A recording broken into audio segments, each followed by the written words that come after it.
Okay, here's a video tutorial on how to get the most out of your sanding job. I have 7 different grits of sandpaper here. I also have a sander. Let's plug that in real quick. Where's my out cord strip? Here it is.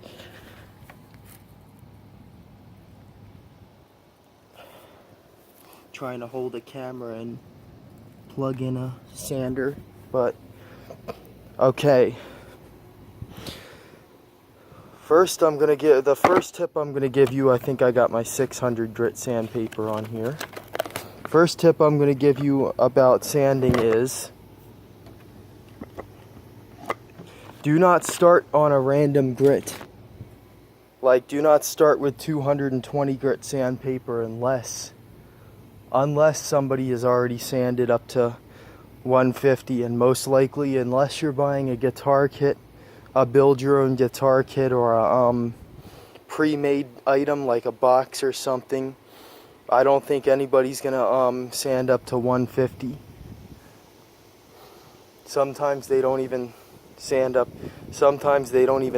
wood on some pre-made items, and now I got those boards that I made earlier in the other video on how to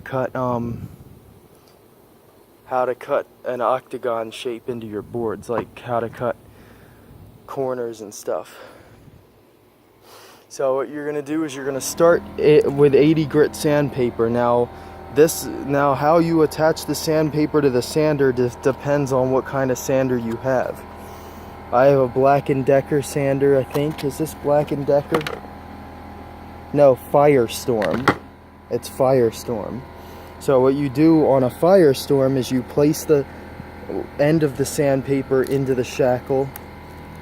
I don't know if it's called the shackle or what it is called, but do that, and then you bend the rod into the thing that holds it, and then you repeat on the other side.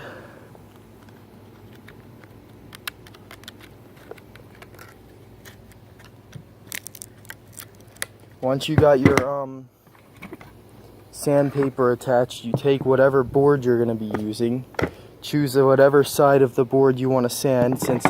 Because I like this nut right here, I'm going to sand this side. This is the side we're going to use as our main side. And when you're sanding, press the sander to the board. Do not just let it glide. Because if you let it glide, it's going to take it longer to sand. And when you do start sanding, do not sand like this. Sand like this or like this, in circles. If you sand like this, you're going to get an uneven sand job. Another thing you shouldn't do is buck the sander up like this. You should have it flat to the board. Not like this, or like this. That could give you dents and divots that you don't need in your wood. When you turn on the sander, do not let go of the sander or it'll go out of control.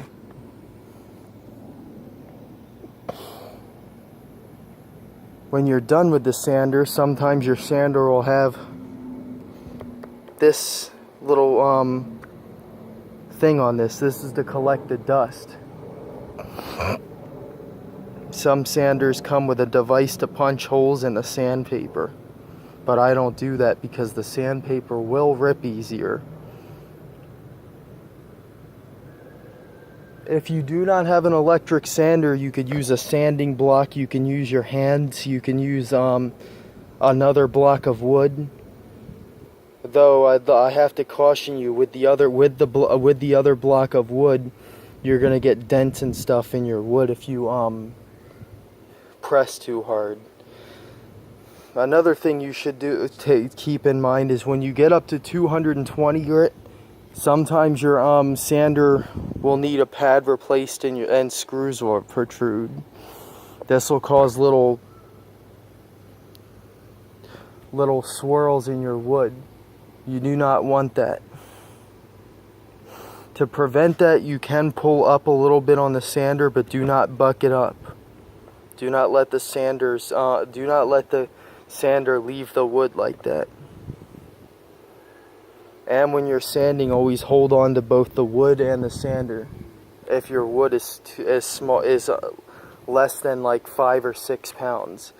If you have like a 5 or 6 pound piece of wood, you don't have to hold it. Or if you're sanding a cabinet, or if you're building a door or something.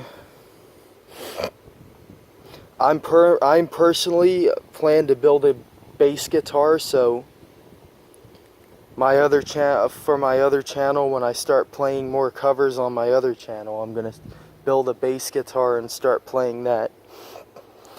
I'll also do a video on that when I start doing it. But sometimes when you if you sand pressure treated wood, do not press too hard on the pressure treated wood, or you will get a lot of rippage. And though this has nothing to do with sanding, do not route pressure treated wood, or this will happen. If this happens, the board's as good as ruined. You have to cut that off.